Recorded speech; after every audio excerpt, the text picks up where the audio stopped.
আরম্ভ করো। আসসালামু আলাইকুম ওয়া রাহমাতুল্লাহি ওয়া বারাকাতুহু। আমাদের এই জামাতের নাম জানাজার ইমামগণের জামাত। জানাজার জামাত কিভাবে পড়তে হয় তা এখন আমরা আপনাদের সামনে পড়ে দেখাবো। আমরা জানাজার নামাজের আগে জানাজার নিয়মগুলো শিখে আলাদা। জামাতের নামাজের আগে জানাজার নামাজে দুটি কাজ ফরজ। চারবার আল্লাহু আকবার বলা, দাঁড়াইয়া নামাজ পড়া। জানাজার নামাজে তিনটি কাজ সুন্নাত। প্রথম তাকবীরে সানা পড়া, দ্বিতীয় তাকবীরে পর দুরূদ শরীফ পড়া, তৃতীয় তাকবীরে পর মাইয়িতের জন্য দোয়া করা। জানাজার মাইয়িত ছোট না বড়, বড় পুরুষ না মহিলা, পুরুষ। জানাজার নামাজের নিয়ত, আমি ইমাম হইয়া এই মাইয়িতের জন্য জানাজার ফরজে কিফায়ার নামাজ চার তাকবীরের সহিত আদায় করিতেছি এবং মাইয়িতের জন্য দোয়া করিতেছি। জানাজার নামাজ শুরু হচ্ছে। আল্লাহু আকবার।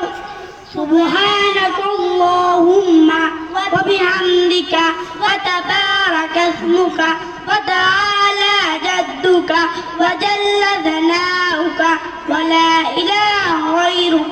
الله أكبر.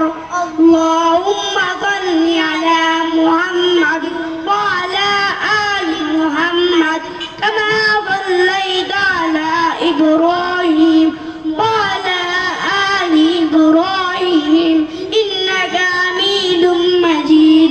اللهم بارك على محمد وعلى آل محمد كما باركت على إبراهيم وعلى آل إبراهيم إنك حميد مجيد.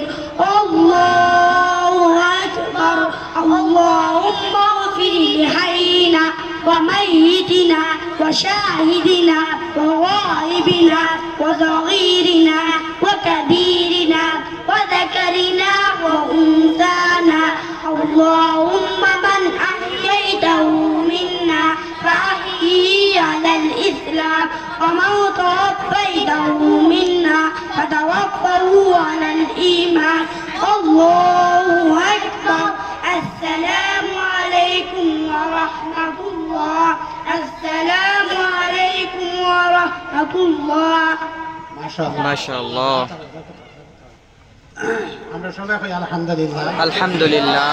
আপনারা দেখো কাছেন এই জমাতের মধ্যে যে বাচ্চা